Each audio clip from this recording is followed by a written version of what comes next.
Well, for lovers of the game, this week is the highlight of the baseball season. But for Steve Palermo, the World Series must be bittersweet. Palermo used to be one of the top big league umpires until one night last summer. And then, as Bob Brown reports, in one unexpected moment, he became a hero and lost his career, perhaps forever. It was a walk Steve Palermo took more than 3,000 times, through a dark tunnel to a baseball diamond, where he would stand and shout, "Play ball." Now, as he learns slowly and painfully to walk again, he remembers what it was once like.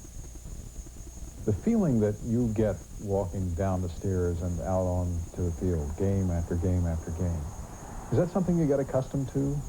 I never did when I walked through the runway, whether it be in Cleveland or Boston or New York or Anaheim, Seattle, because you never take anything for granted. And especially since the accident, I don't take things for granted, especially since then. The accident, as he calls it, is what took Steve Palermo out of a career as one of baseball's top umpires. The accident is what has left him struggling in rehabilitation, because now at the age of 43, he wants more than anything to walk on his own again, to be back on a baseball field. It's a fight. I know I'm in for the fight of my professional life. I'm really in a fight for the quality of life that I want to try and recapture, regain, that I once had. The accident was a gunshot that Steve Palermo took in his back one night after he'd finished umpiring a game. He was trying to stop a mugging outside a Dallas restaurant. The story that leads to that split-second encounter between Steve Palermo and a mugger with a gun begins and ends with his love of baseball.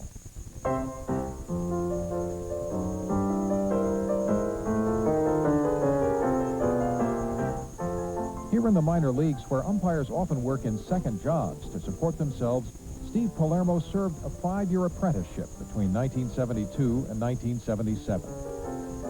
Only 1 in 200 umpires will make it to the majors.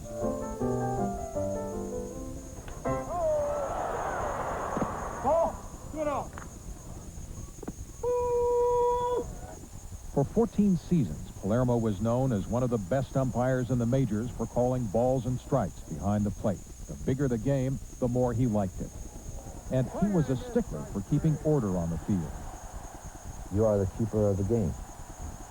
You have to maintain the control out on the baseball field. You've got to believe in your convictions, and they've got to believe in you. And As if they don't? all hell breaks loose. And sometimes it did, especially in those classic one-on-one matchups between Palermo and the hot-tempered former manager of the Baltimore Orioles, Earl Weaver. He said, "You're always looking for a way to try and screw me, aren't you?" Here, Weaver is using his 2 fingers to offer an opinion on Palermo's eyesight. You only had to point back at him with one, but what are you telling him? I'm just telling you, you better take those fingers out of my face. You better get them out. You're fooling off my livelihood now. And remember when pitcher Joe Niekro tried to casually toss away that illegal scrap of sandpaper in his hip pocket in 1987? That was Steve Palermo who caught him.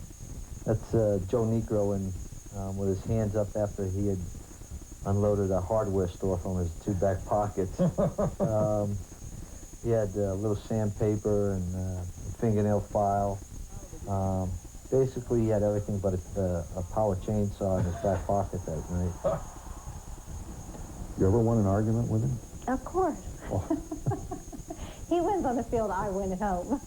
Debbie Aaron married Steve Palermo on February 2nd, 1991, after a courtship that followed the exhausting road schedule Major League umpires have to keep during the season. Leading off for the Rangers.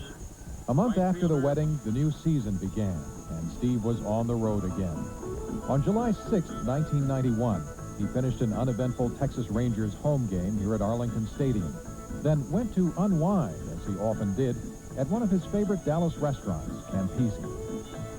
Among the others who were there with him, the owner, Corky Campisi, bartenders Jimmy Upton and Mark Gilliam, and former SMU and Miami Dolphin lineman Terrence Mann, now a drug rehabilitation counselor. Just after midnight, waitresses Melinda Henson and Dixie Bristow were attacked by muggers in this parking area outside the restaurant.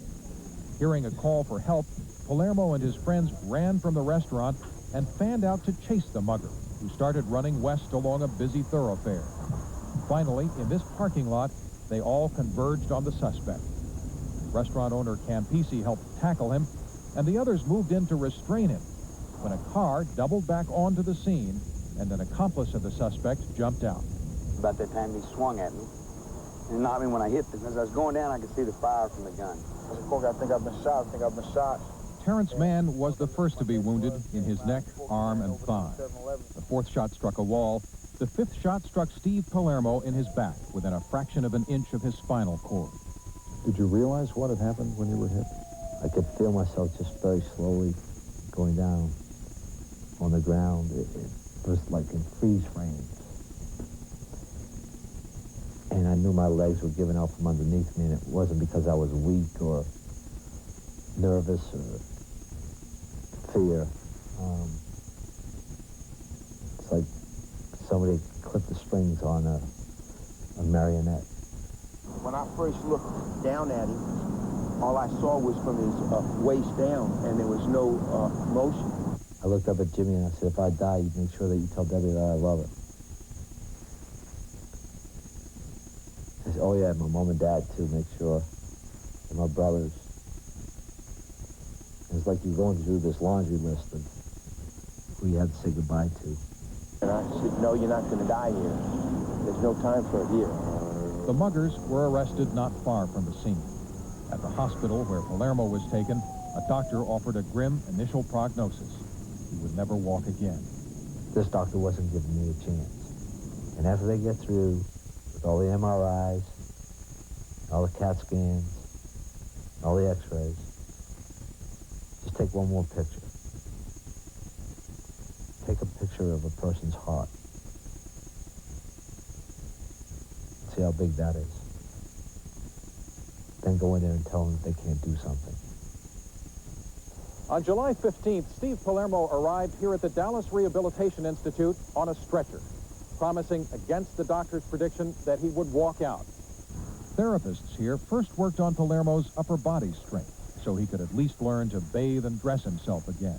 His wife, Debbie, was there for virtually every minute of therapy. I didn't feel it was fair that he go through this by himself. We're in this together. We had just got married 5 months previously, and through the good and through the bad. And I was going to be there by his side. And you know she's doing it for you. She's doing it for somebody who she loves and wanting them to get back to doing what they love to do.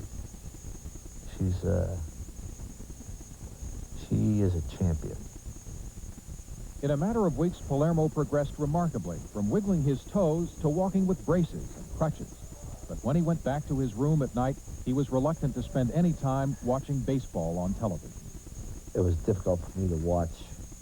I should have been on the other side of the screen. And here I was laying in a bed. In one of the most dramatic moments of last year's baseball season, Palermo was back on the other side of the screen only 3 months after he was shot. In Minneapolis, supported by leg braces and crutches, he was asked to throw out the first pitch in the first game of the World Series.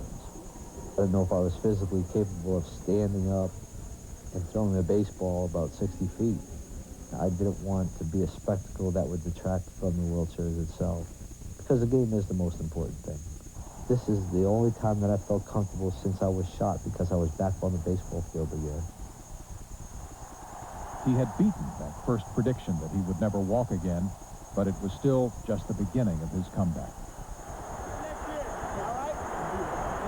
In the years since that World Series appearance, Palermo has settled into a steady, plodding routine of rehabilitation, now at the Mid-America Rehabilitation Hospital in suburban Kansas City, near where he lives. The pain is still written on his face.